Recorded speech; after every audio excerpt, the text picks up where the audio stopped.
Ew, what stinks in here?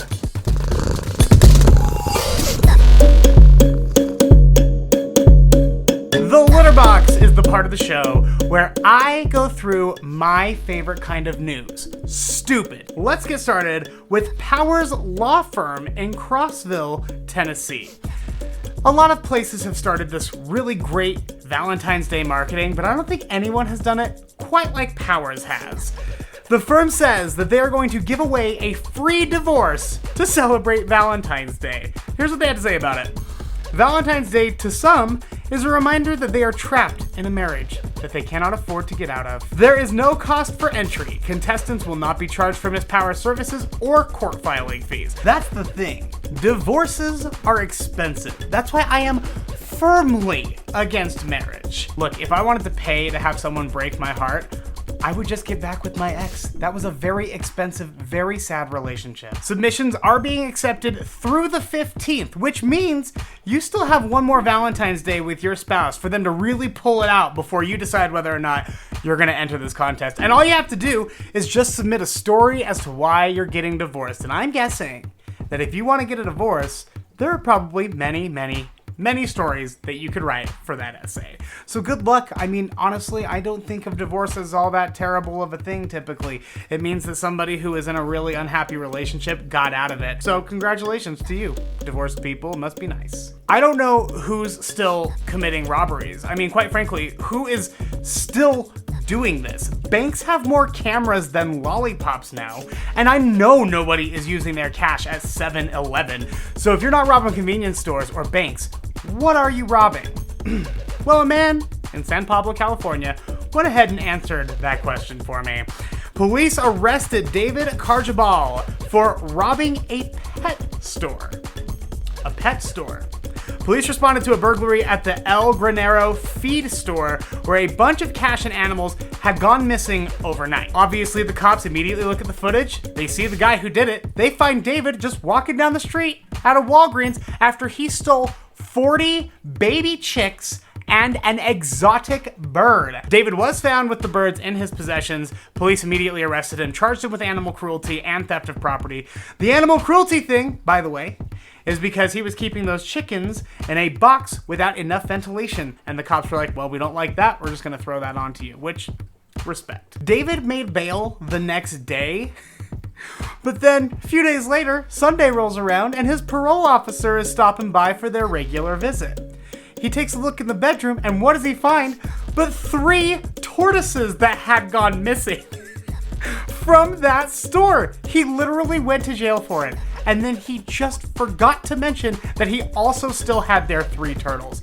He was arrested for a second time for the exact same crime. But I think the real crime in all of this is the fact that the headline did not read, I wrote it down so that I wouldn't mess it up.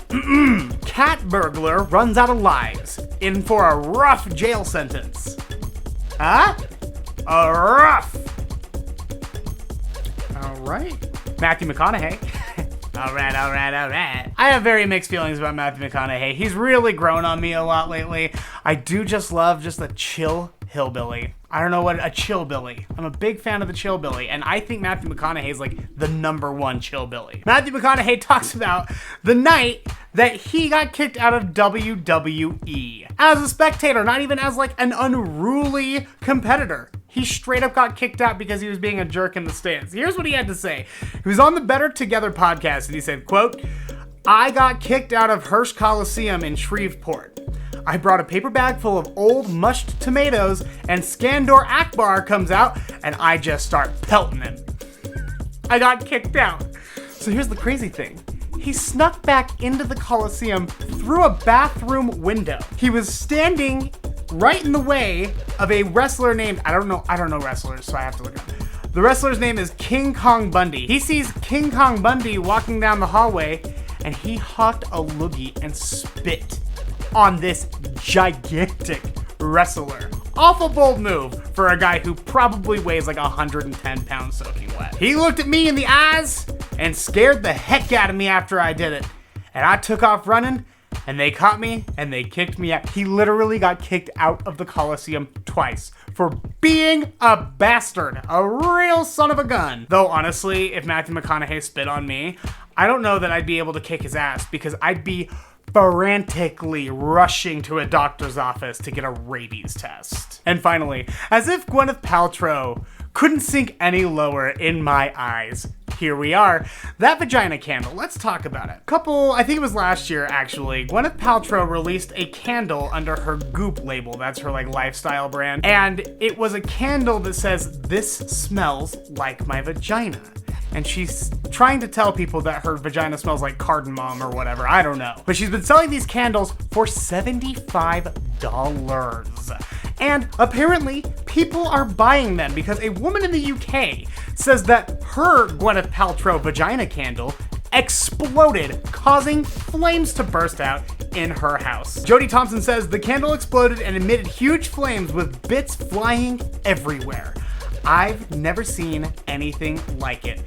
This whole thing was ablaze and it was too hot to touch. There was an inferno in the room, which I guess is not the worst thing that somebody could say about your vagina. That's actually pretty nice. But I looked it up, the candle, it is still for sale right now. You can go buy it for $75. But why would you do that? That candle is $75 and it might explode. That makes it the most expensive and the most dangerous vagina I've ever known personally. Why go through all of that when you could have this candle that smells like my junk? Oh yes, my friends, we did it. We did it. I have it too. This candle smells like my junk, available, and it's free. I'm giving it away. I'm not gonna charge you $75 for that. And it's super duper easy. All you gotta do is like the video, share this video on your favorite social media platform. It would be really nice if you tagged me, but I'm not gonna require that. And then go ahead and comment when you've done that so that I can put you into the drawing. We're going to announce it live on next week's show, right around 7 o'clock MST. That's Mountain Standard Time because I live in the hills with the hill people. You yourself could take home this candle that smells like my junk. And don't worry, it smells great. It smells just like sandalwood because that was the cheapest candle I could find at the discount store.